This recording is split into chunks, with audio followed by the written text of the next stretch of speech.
अब इस पौधे को कुछ नहीं करना, आपने सिर्फ पानी पिलाना है, वेट करना है 3 दिन। ड्रेनेज होल इसके भीतर भी है, एक होता है राइट, इसके भीतर भी है, लेकिन ये सफिशिएंट नहीं है पौधे को एरेशन देने के लिए। अब आप ये देखो कि जो मिट्टी इतनी मुश्किल से निकल रही हो, यही तो कारण है कि लोग समझते हैं कि अक्सर उसमें भूत बैठा है, तभी तो है।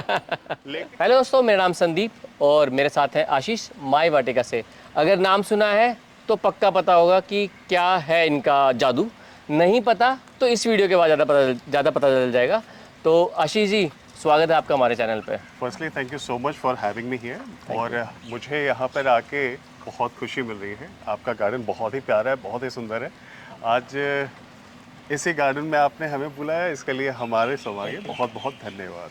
सो दोस्तों, मेरा जो आशीष जी को बुलाने का एक रीज़न था वो ये था कि काफ़ी सारे प्लांट्स जो हैं वो परेशान हो गए, जो हमारी हीट वेव्स आई और मॉनसून में। हाँ, हालांकि कुछ अलग रिजल्ट्स आने शुरू होंगे, लेकिन उससे पहले जो प्लांट्स मर चुके हैं, मरने की कगार पे हैं, बचा सकते हैं, 1% भी चांस होगा, तो वो आज हम इनको रिस्पॉन्सिबिलिटी दे रहे हैं। करेक्ट। में आप करते क्या हैं? क्या ऐसा जादू है जो आप प्लांट्स को, जो बिल्कुल मरने वाला प्लांट है, उसको भी एक अलग कंडीशन में ला देते हैं? मतलब क्या ऐसा क्या जादू है उसके अंदर?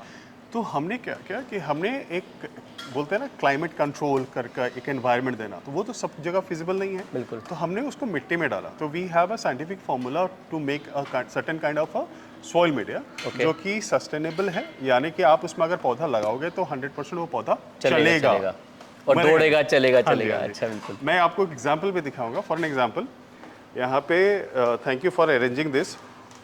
ये एडेनियम का पौधा, अगर आप ये देखोगे तो इसका ये कॉडेक्स श्रिंक हो रहा है फॉर सम सर्टेन रीजन। इसमें तो हमने फंजीसाइड भी लगाया है, हम बहुत अच्छी ऊपर से आ रखी है, लेकिन प्रॉब्लम क्या है पता है?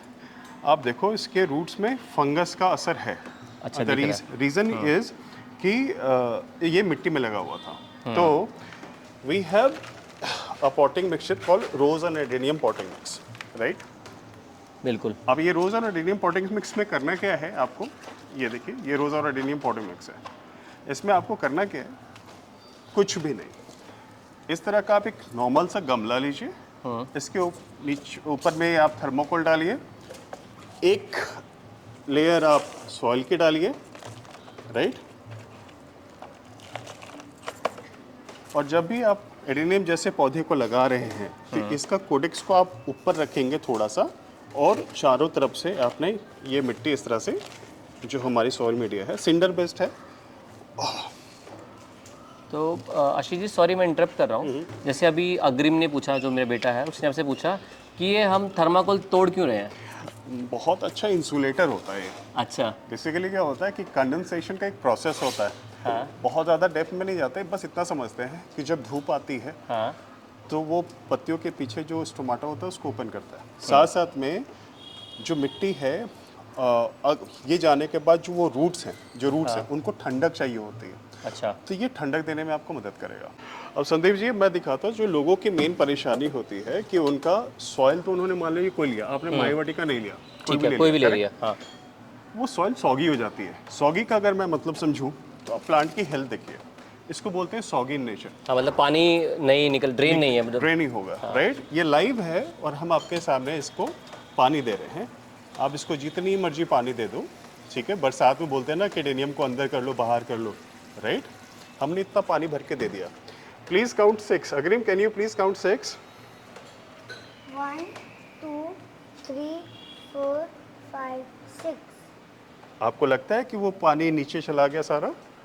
जा रहा है नीचे काफ़ी, देखो, राइट? ये देखो थोड़ा ये देखो अग्रिम, अब देखो ऑलमोस्ट हमारा ओवर, सारा ओवर हो गया पानी, राइट? ये होता है हमारा वेल ड्रेन्ड का एग्जाम्पल। एग्जैक्टली, इसको हम वेल ड्रेन सॉइल मीडिया कहते हैं, राइट?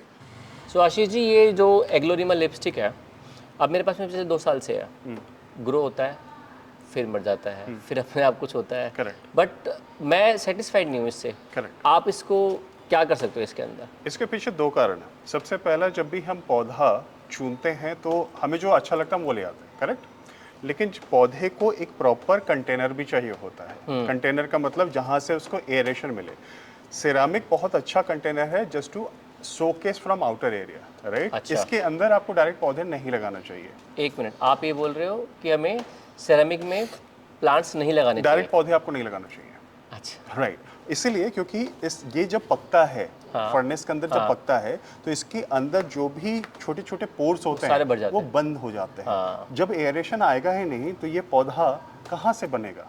अगर मैं एक प्लास्टिक पॉट की बात करूँ तो प्लास्टिक पॉट में आप देखिए हमारे नीचे ड्रेनेज होल है, ड्रेनेज होल इसके भीतर भी है, एक होता है। राइट, इसके भीतर भी है, लेकिन ये सफिशिएंट नहीं है पौधे को एयरेशन देने के लिए, राइट। एंड हेंस हमें ऐसे प्लास्टिक कंटेनर में पहले इन पौधों को लगाना चाहिए, उसके बाद इसको एज इट इज़ इसके अंदर डाल देना चाहिए, तो जिससे कि आपको आपका जो प्लास्टिक पार्ट है वो भी ढक गया और आपका पौधा भी सेफ हो गया। अब करेंगे क्या कि इसको हम बचाएंगे सबसे पहले, तो इसको निकालते हैं। ठीक है। इसको निकालने का सबसे अच्छा तरीका है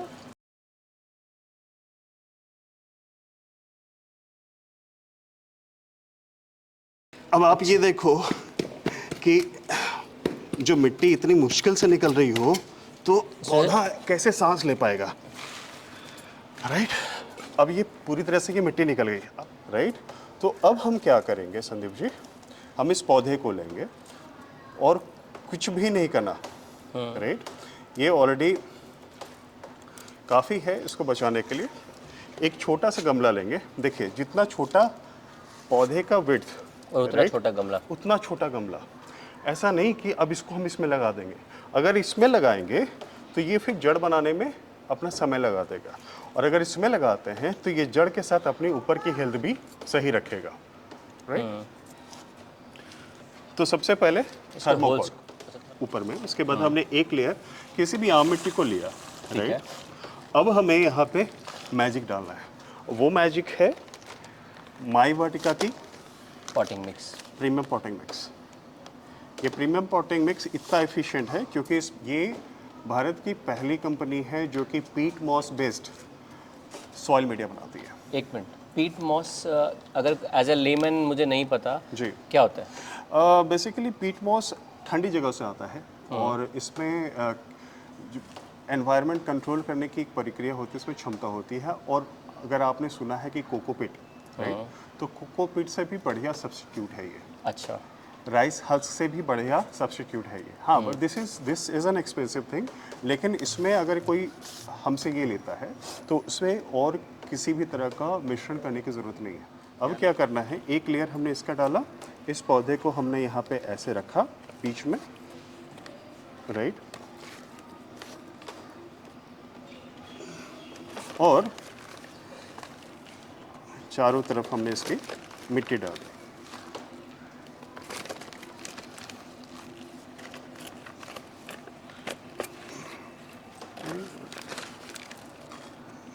अब ये जो एरिया है ये हमने डालने के बाद बिल्कुल इस तरह से कर दिया, राइट।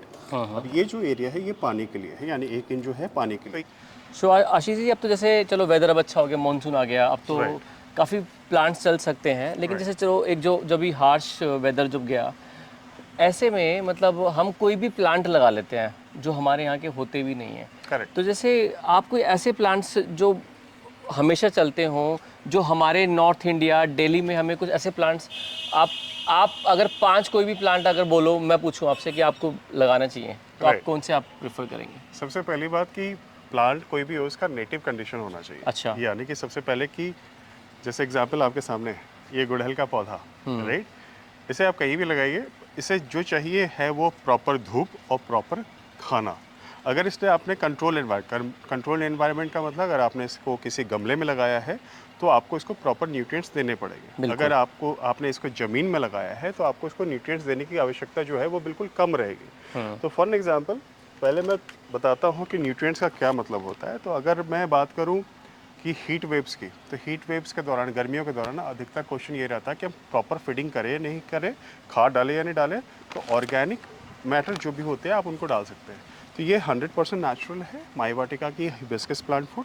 आप इसको अपने गुड़हल में डालिए, सिर्फ 2 चम्मच डालिए, 15 दिनों पर आपको बहुत बढ़िया रिजल्ट मिलेगा। सिमिलरली अब उसी की तरह है ये चंपा, ये बहुत रफ एंड टफ पौधा है, इसको ज़्यादा मेंटेनेंस की भी ज़रूरत नहीं, इसको लगाइए, लेकिन इसको बस शर्त इतना ही है, इसको प्रॉपर धूप चाहिए। धूप चाहिए होगी। राइट।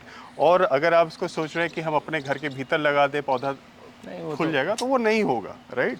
उसी तरह से हमारे पास जो सीजनल पौधे होते हैं, जैसे कि ये मैक्सिकन पेटूनिया। मैक्सिकन पिटूनिया वगैरह, ये सारे कॉमनली हैं जिनको हम लगा सकते हैं।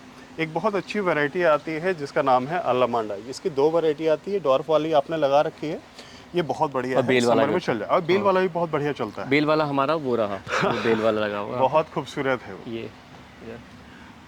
अब बात करते हैं एक और पौधे की, जो है मोगरा, जिसे मोतिया भी कहते हैं, ठीक है। इसमें बहुत अच्छी खुशबू होती है, ये गर्मियों के दिन में ये लगते हैं बहुत बढ़िया होता है, राइट। इसमें कलियां आगे भी बस खिलने शुरू हो जाएंगी। बिल्कुल बिल्कुल। और ये हमारा राजा, यानी कि फूलों का राजा गुलाब। गुलाब के पौधों को आप लाइए, उनको लगाइए, और हम इसमें फूल लाने की गारंटी देते हैं। इसके लिए हमने स्पेसिफिकली एक प्लांट फूड बनाई है, जो कि रोज़ प्लांट फूड है माई वाटिका की। इसमें वो सारे इंग्रेडिएंट्स मौजूद हैं, क्योंकि रोज़ और हिबिस्कस, एक चीज़ ध्यान रखिएगा, जो भी पौधे हों जो फूल देने वाले हों, उनको हेवी फीडिंग की ज़रूरत होती है। जैसे संदीप जी, एक जो कॉमन क्वेश्चन है, रफ एंड टफ पौधा, मैं आपके यहाँ जब से आया हूँ मेरी नज़र एक पौधे पे पड़ी है जो कि बहुत रफ एंड टफ है, और ये फॉर्चुनेटली ये जेड बॉन्साई है। आपने बहुत खूबसूरत इसकी टोपियारी बना रखी है, बहुत अच्छा शेप दे रखा है, इसको प्रॉपर कंटेनर भी देखा है और प्रॉपर इसकी मिट्टी भी है। तो सबसे पहले तो मैं आपको ना इसकी खूबियाँ बताता हूँ। ये रफ एंड टफ पौधा है, अफ्रीकन नेटिव का है, और अगर आप ध्यान देंगे तो ये जो इसके ऊपर जो कालापन पड़ता है ना, आप सभी पौधों पे देखोगे, आप किसी भी पौधे को निकालो, अब इसके ऊपर काला पदार्थ देखोगे, वो है कार्बन। अच्छा। ये एक ऐसा पौधा है जिसको साउथ अफ्रीका में तो इसलिए लगाया जाता है ताकि जो लैंड है, जो उनकी स्लोपी लैंड है, वहाँ पर ये कार्बन को होल्ड करे, पानी को रोके, पानी अपने अंदर स्टोर करे, राइट। और ये सारी इसमें सक्षमता है, यानी कि अगर रफ एंड टफ की बात करूँ तो इसको बिल्कुल कम पानी चाहिए। अगर आपने एक बार पानी पिला दिया तो महीना दिन काफ़ी है। ये काफ़ी अपने अच्छे ट्रंक्स ऑब्जर्व करता है, इसको जितना सन आप देंगे उतना बढ़िया अच्छा चलेगा। और ये बहुत ही बढ़िया एक पौधा है प्रोपगेशन के लिए, मल्टीप्लिकेशन के लिए तो बेस्ट। Right right. दूसरा जो मेरा फेवरेट पौधा है वो है ये पीपल का पौधा, और ये हमारे घर के बिल्कुल सामने लगा, बिल्कुल देखो। और इसका बहुत सारे मिथ्स हैं, ठीक है, लेकिन अगर मैं इसकी बात करूं तो ये पौधा आप देखोगे कि वो हर उस जगह पे उगता है जहां पर फर्टिलिटी का नाम ना हो, नहीं होता। लेकिन ये जहां उग जाएगा वहां की सॉइल फर्टाइल हो जाएगी, और it is a proven thing. इस पौधे को रात में भी आपको ऑक्सीजन देता है, दिन में तो देता ही देता है, इसकी कोई मेंटेनेंस नहीं है, लेकिन आप इसको अपने घर के भीतर नहीं लगा सकते। इसके पीछे का कारण ये है क्योंकि इसका जो ट्रंक साइज होता है वो काफ़ी दूर बड़ा फैल जाता है, और अगर वो फैलेगा तो आपको उसको नुकसान पहुंचाएगा। तो कारण ये है ना कि इसमें कि भूत रहता है, ऐसा कुछ नहीं है। भूत है बाकी, हाँ कई लोग बोलते हैं मिथ है। मैं अगर बात करूं, रिलीजियस बिलीफ भी काफ़ी है इस पौधे के साथ, क्योंकि ये आपको इतना बेनिफिट दे रहा है, तो मैं समझता हूँ कि ये पूजनीय पौधा, पूजनीय हो जाता है। मैंने एक पीपल के बारे में ना एक बहुत अच्छी बात अभी कुछ टाइम पहले सुनी, समझी, कि चाहे हवा हो या ना हो, उसकी पत्तियां हिलती रहती हैं। राइट। ये एक ऐसी चीज मैंने देखी। आज अभी हवा नहीं है बिल्कुल भी, लेकिन आप देखो बिल्कुल पत्तियां इसकी ना हिलती रहेंगी। यही तो कारण है कि लोग समझते हैं कि अक्सर उसमें भूत बैठा है, तभी तो है। लेकिन अगर हम इस एक सिंपल फिजिक्स की बात करें तो आप इसका स्ट्रक्चर देखिए, ये आके आगे एक जेट, अगर आपने जेट देखा है तो वो बिल्कुल इस तरह से, यानी कि हवा को चीरने वाला। हाँ। तो हल्का सा भी इस शेप में हवा क्रॉस करेगा तो ये पत्ता हिलेगा, हिलेगा, राइट।